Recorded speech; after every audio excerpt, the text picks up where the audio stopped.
اگر یہ ماں کے روپ میں ہے عورت تو اس کے 3 حق بیان کیے، مرد کا 1 حق بیان کیا۔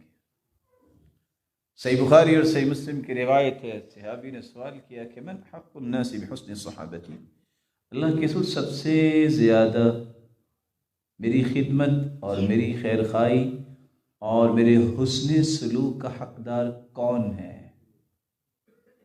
آپ نے فرمایا امک، پھر پوچھا فرمایا امک، پھر فرمایا امک، 3 مرتبہ ماں کا حکم دیا اور 4تھی مرتبہ فرمایا ابوک، آپ کے باپ کا۔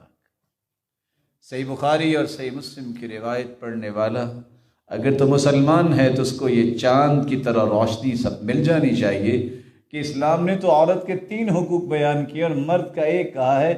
پھر جو مغرب زدہ لوگ ہیں اور مغرب زدہ عورتیں ہیں، یہ صرف شکوہ ان کا ہی ہوتا ہے کہ ہمیں حقوق نہیں ملے۔ یہاں تو 3 حقوق ملے اور مرد کو 1 ملا۔ اس لیے سمجھدار لوگ آج بھی کچھ اس حدیث کو سامنے رکھ کے تصرف بھی کرتے ہیں۔ بعض عورتوں کا ذہن ہوتا ہے کہ بس بچہ مرد ہی اٹھائے، وہ بھی پڑھے لکھے ہوتے، کہتے امک امک امک، 3 مرتبہ تم اٹھاؤ نا، 4تھی مرتبہ میں بھی اٹھا لوں گا۔ تو یہاں اللہ کے رسول صلی اللہ علیہ وسلم نے ماں کی حیثیت میں بھی 3 مرتبہ تاکید کی کہ اس کے ساتھ سب سے زیادہ سلوک کرو۔ صحابی آئے، کہتے ہیں کندھے پہ اٹھا کے ماں کو حج کروایا ہے، دھوپ اتنی تھی کہ انسان جو ہے پگھل رہا تھا، میں نے ماں کا حق ادا کر دیا۔ آپ نے کہا ماں کا حق ادا کرنا، وَلَوْ كَقُلَامَةِ ظُفُرٍ، یہ جو ناخن بڑا ہوتا ہے نا، ہم کاٹ دیتی ہیں، تم اتنا بھی حق ادا نہیں کر سکتے۔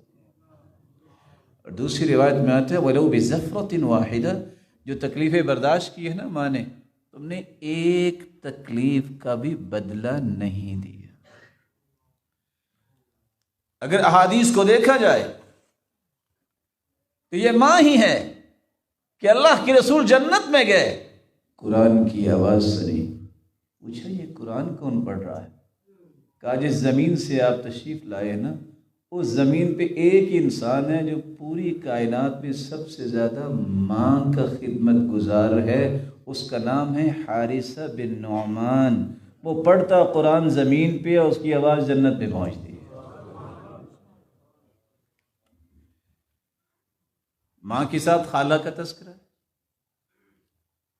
فرمایا الام الخالۃ بمنزلۃ الام، ماں نہیں ہے تو خالہ ماں کی جگہ پہ۔ اور دوسری روایت میں آتے الخالہ الوالدہ، خالہ ماں ہی ہوتی ہے۔ آپ حیران ہوں گے کہ عبداللہ ابن عباس کا موقف تھا، یہ قاتل کی معافی نہیں ہوتی، اللہ تو معاف کر دے گا لیکن مقتول جب تک معاف نہیں کرے گا اس کو معافی نہیں ملے گی۔ ایک شخص آیا کہتا ہے کہ میں قتل کر بیٹھا ہوں، معافی کیسے ہے؟ کہا ماں ہے، کہا ماں تو نہیں ہے، کہا خالہ ہے، یہ خالہ تو ہے، کہا اس کی خدمت کرو اللہ تجھے معاف کر دے۔ ہو سکتا ہے کہ آپ میں سے کوئی سوچے کہ ماں کا تذکرہ آ گیا، خالہ کا بھی تذکرہ آ گیا تو ساس کا تذکرہ نہیں ہے، قرآن نے اس کا بھی تذکرہ کیا ہے۔ جہاں حرمت کی بات کی ہے، جس طرح ماں کی حرمت ہے، وَأُمَّهَاتُ نِسَائِكُمْ، تمہاری بیویوں کی جو والدہ ہے اس کی بھی حرمت ہے، اس کی بھی عزت ہے، اس کا بھی احترام۔